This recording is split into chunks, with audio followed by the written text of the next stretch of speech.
नमस्कार साथियों, मैं हूं अनिल नागर। स्वागत है आपका आपके अपने YouTube channel geography bye Anil नागर सर पर। साथियों, आज हम बात करते हैं भारत के जैवमंडल क्षेत्रों के विषय में। जैवमंडल क्षेत्र, बायोस्फीयर। जैवमंडल, जिन्हें आप किसके नाम से भी जानते हो, बायोस्फीयर।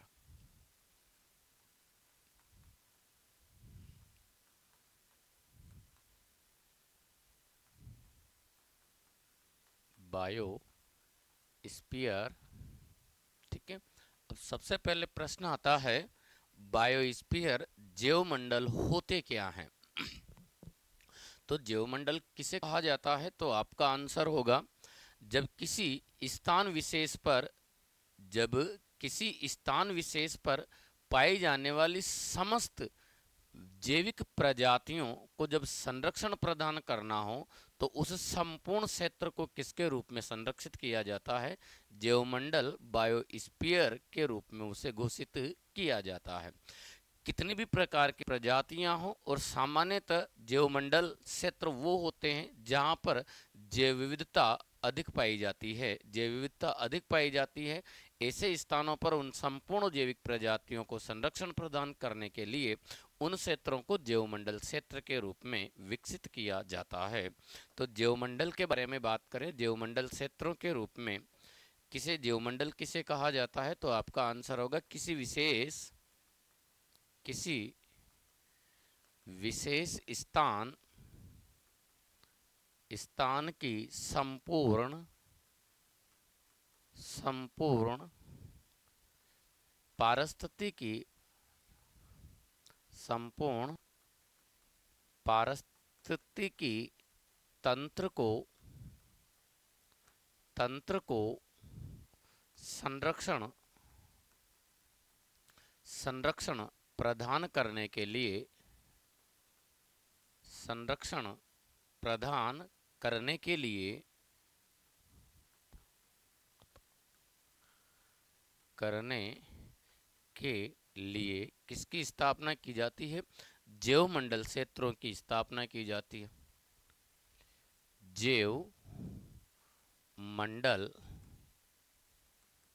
क्षेत्रों की स्थापना की जाती है स्थापना की जाती है।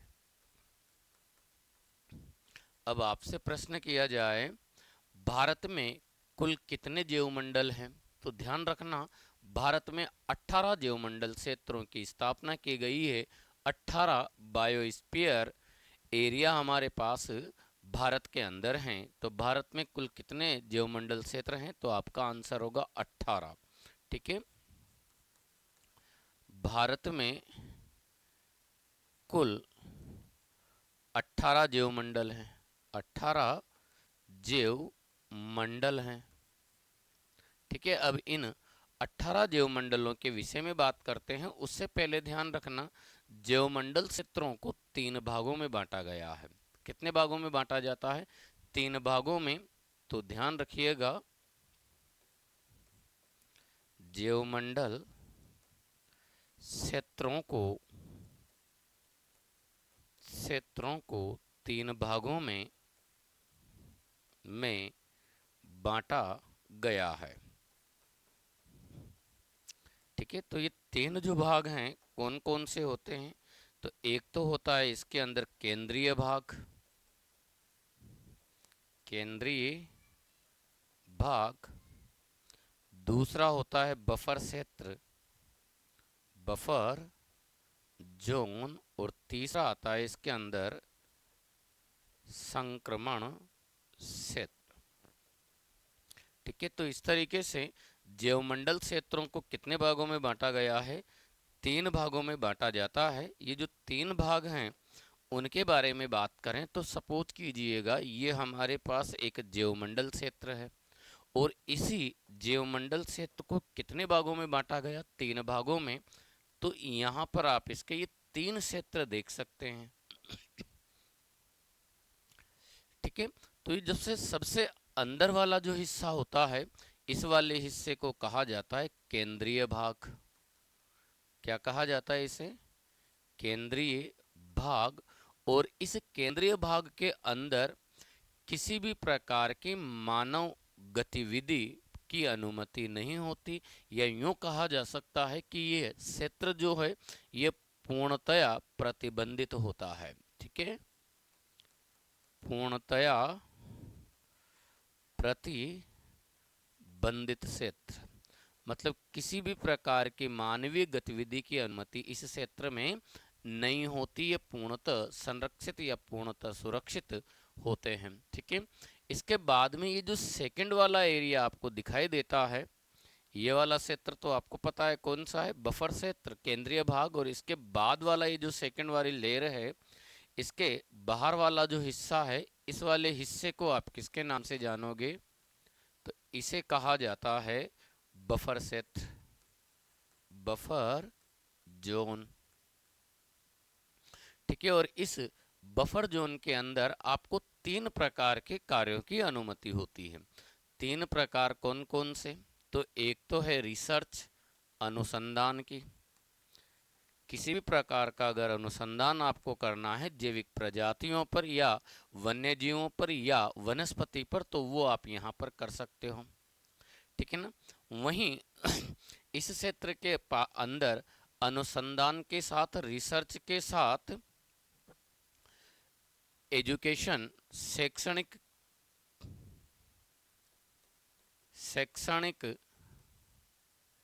कार्य भी यहाँ पर किए जाते हैं।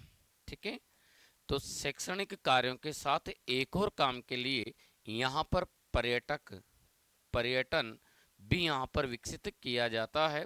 तो इस क्षेत्र के अंदर 3 कार्यों की अनुमति होती है, रिसर्च, टूरिज्म और एजुकेशन। ठीक है, रिसर्च, टूरिज्म और एजुकेशन, ये 3 क्रियाएं की अनुमति इस क्षेत्र के अंदर होती है। इसके बाद में जो बाह्य एरिया आता है, इसे कहा जाएगा संक्रमण क्षेत्र। क्या कहा जाएगा, संक्रमण क्षेत्र। और इस संक्रमण क्षेत्र के अंदर मानव अधिवास, समस्त मानवीय क्रियाएं और टूरिज्म, पर्यटन और शैक्षिक क्रियाओं की भी अनुमति होती है। तो इसके अंदर ध्यान रखना किन किन चीज़ों की अनुमति हम लोगों को प्राप्त होती है। तो ये होता है कौन सा एरिया, तो आपका आंसर होगा संक्रमण क्षेत्र। और यहाँ पर 3 प्रकार की चीज़ें, जैसे एक तो रिसर्च, टूरिज्म और एजुकेशन तो है ही है, इनके अतिरिक्त इसमें मानव अधिवास भी होता है। और मानव अधिवास होगा तो मानवीय क्रियाओं की भी क्या होती है, अनुमति होती है। ठीक है, मानवीय गतिविधियां भी यहाँ पर की जाती है। ठीक है, तो इस तरीके से आप देख पाते हैं कि ये जो जैवमंडल क्षेत्र हैं, इनको कितने भागों में बांटा गया है, 3 भागों में। इसके बाद में हम लोग बात करते हैं भारत में अवस्थित महत्वपूर्ण या भारत में जो जैवमंडल हैं उनके बारे में। और जैसा कि हमें पता है भारत में कुल कितने जैवमंडल हैं, 18 जैवमंडल हैं। तो इन 18 जैवमंडलों के बारे में बात करें तो ये कौन कौन से हैं और कहाँ कहाँ पर आपको इनकी लोकेशन मिलती है, आपको ये याद रखना है। तो इन 18 जैवमंडलों में अगर बात करें तो भारत में इन 18 जैवमंडलों में से सबसे पहले आप देख सकते हो एक जैवमंडल तो आपको हिमाचल में मिलने वाला है। कहाँ पर मिलने वाला है, हिमाचल में। इसे कहा जाता है शीत मरुस्थल। ठीक है, और भारत में जैवमंडल कितने हैं, जैवमंडल जो कि कितने मिलने वाले हैं, 18। इन 18 जैवमंडलों के विषय में बात करते हैं तो इनमें सबसे पहले तो आपको मिलता है कौन सा, शीत मरुस्थल। और ये जो शीत मरुस्थल है ये आपको कहाँ मिलने वाला है, तो हिमाचल प्रदेश में। इसके बाद अगर बात करें तो आपको एक और मिलता है उत्तराखंड में। कहाँ पर, उत्तराखंड के अंदर, और ये जो उत्तराखंड में हम लोगों को मिलता है, इसे ही आप किसके नाम से जानोगे? तो आपका आंसर होगा नंदा देवी। कौन सा है? नंदा देवी। और नंदा देवी के बाद अगर बात करें तो नंदा देवी के बाद आपको एक सिक्किम में मिलता है, नाम है कंचनजंगा।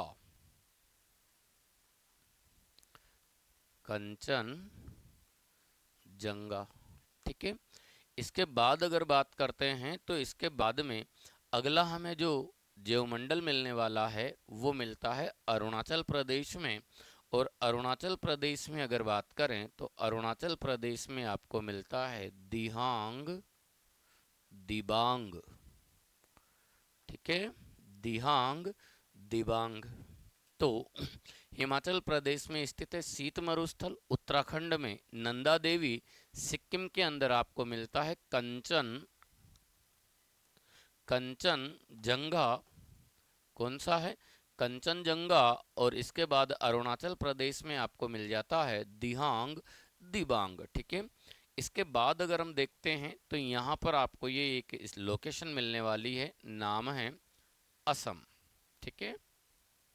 और असम में आपको दो क्षेत्र मिलते हैं, एक तो मिलता है मानस। कौन सा मिलने वाला है यहाँ पर? मानस। और एक है डिब्रू सेखोवा, ठीक है। तो इस तरीके से असम के अंदर हमें कितने ज्योमंडल क्षेत्र मिलने वाले हैं? दो। दो कौन कौन से हैं? तो एक तो है आपके पास मानस और एक है आपके पास कौन सा? डिब्रू सेखोवा, ठीक है। तो इसके बाद अगर बात करें तो इसके बाद में आपको एक लोकेशन पश्चिमी बंगाल में मिलने वाली है। और पश्चिमी बंगाल में बात करें तो पश्चिमी बंगाल में मिलता है आपको सुंदरवन। देखो सुंदर वन, ठीक है। इसके बाद आप एक लोकेशन मेघालय में याद रखेंगे। कहाँ पर? मेघालय। और मेघालय में अगर बात करते हैं तो मेघालय में मिलता है आपको नोकरेक। कौन सा है? नोक रेक, ठीक है। इसके बाद अगर बात करें तो इसके आगे हम बढ़ते हैं तो पश्चिमी बंगाल के बाद आपको उड़ीसा में एक और लोकेशन मिलती है, नाम है सिंपली पाल। कौन सा है? सिंपली पाल। और सिंपली पाल के बाद अगर बात करते हैं तो सिंपली पाल और सिंपली पाल के बाद अगर देखते हैं तो एक लोकेशन हमें आंध्र प्रदेश में मिलने वाली है, नाम है शेषाचलम। शेषाचलम, ठीक है। इसके बाद में एक लोकेशन हमें मिलती है कहाँ पर? तो तमिलनाडु में। और तमिलनाडु में जो क्षेत्र हमें मिलता है इसे कहा जाता है मन्नार की खाड़ी। मन्नार की खाड़ी, ठीक है। ध्यान रखेंगे मन्नार की खाड़ी ये भारत का एकमात्र जलीय ज्योमंडल है।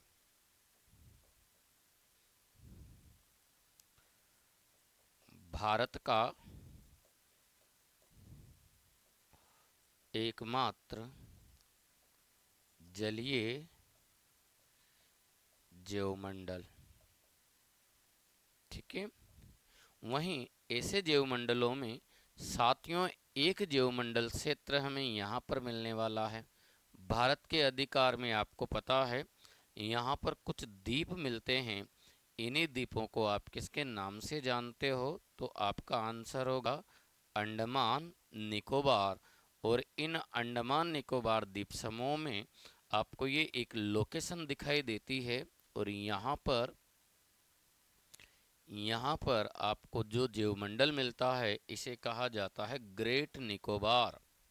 क्या नाम है इसका? ग्रेट निकोबार, ठीक है। तो इस तरीके से ये है आपके पास ग्रेट निकोबार। वहीं तमिलनाडु में आपको मिलता है मन्नार की खाड़ी। तमिलनाडु के आगे हम बात करते हैं तो भारत के इन तीनों राज्यों में, तीन राज्य कौन कौन से, देखो, कर्नाटक, केरल और तमिलनाडु। इन तीनों राज्यों में एक लोकेशन आपको मिलती है जिसे कहा जाता है मन्नार की, सॉरी, यहाँ पर आपको इन तीनों राज्यों में एक ज्योमंडल मिलता है जिसे कहा गया है नीलगिरी। कौन सा ये? तो आपका आंसर होगा नीलगिरी ज्योमंडल। ठीक है, और ये भारत का पहला ज्योमंडल क्षेत्र है,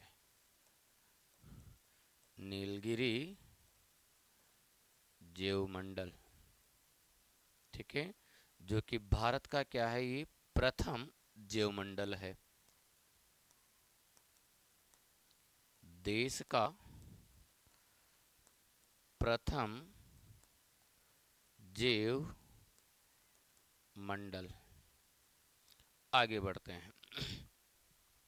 इसके बाद अगर बात करें तो इसके बाद आप याद रखेंगे महाराष्ट्र, और महाराष्ट्र के बाद अगर बात करें तो एक ज्योमंडल क्षेत्र हमें मिलता है गुजरात में।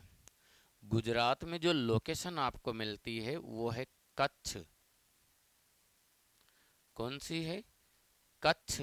ठीक है, इसके बाद छत्तीसगढ़ में अगर बात करते हैं तो छत्तीसगढ़ में हमें मिलता है अचान कमार अमरकंटक। अचान कमार अमर कंटक, ये जो लोकेशन है ये हमें किस राज्य में मिलने वाली है? तो आपका आंसर होगा छत्तीसगढ़। ठीक है, इसके बाद में आपको दो लोकेशन है जो कहाँ मिलती है, एमपी के अंदर। कहाँ मिलने वाली है?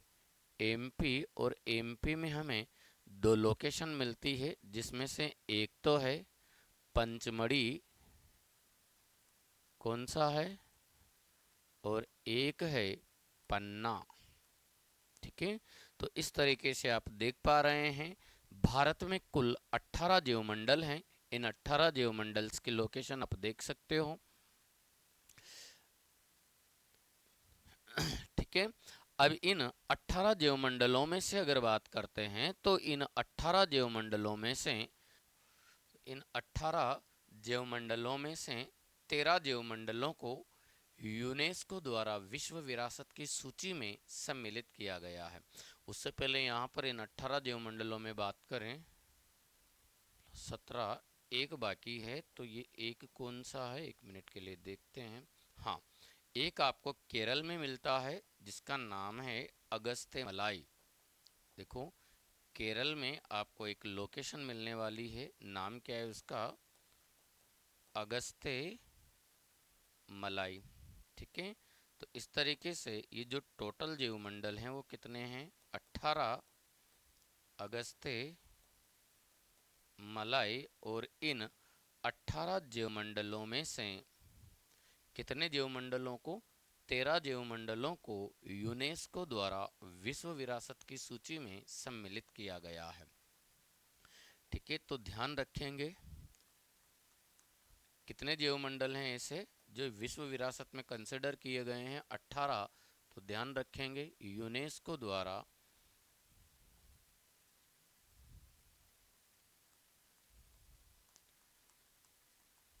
यूनेस्को द्वारा 18 में से 13 ज्योमंडलों को, कितने, 13 ज्योमंडलों को विश्व विरासत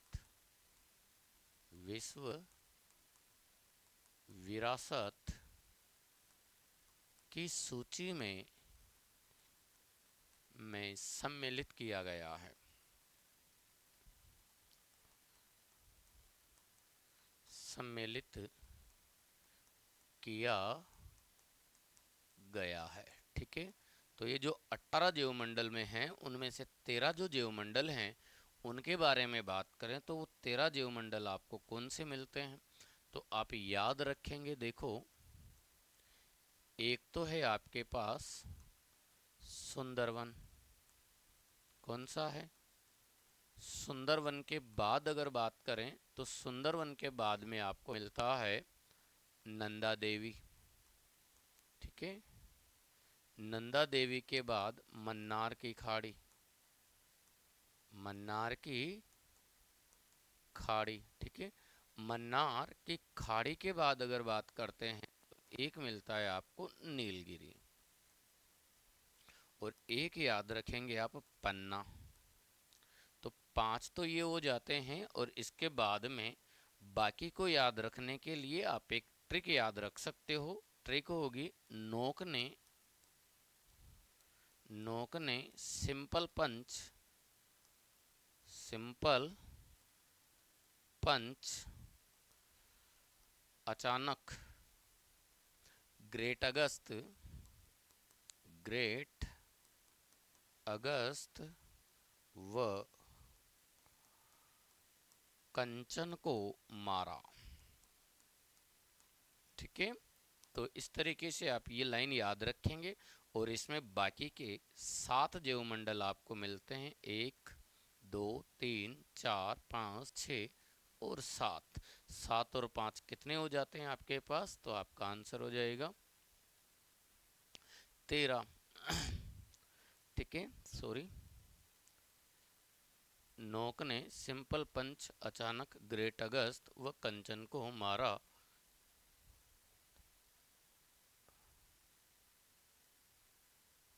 ठीक है, इनमें अगर बात करते हैं तो इनमें से देखो आप,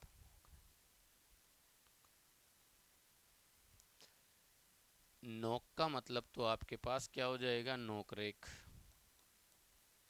क्या हो जाएगा? नोकरेख।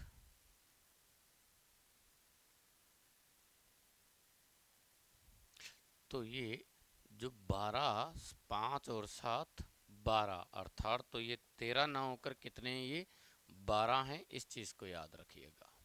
ठीक है,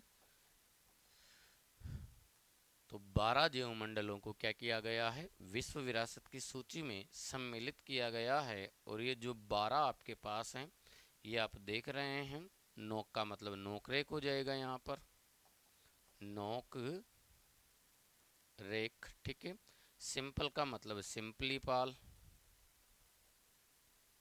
सिंपली पाल। पंच का मतलब है यहाँ पर पंचमढ़ी। कौन सा है? पंचमढ़ी। अचानक का मतलब अचान कमार, अचान कमार।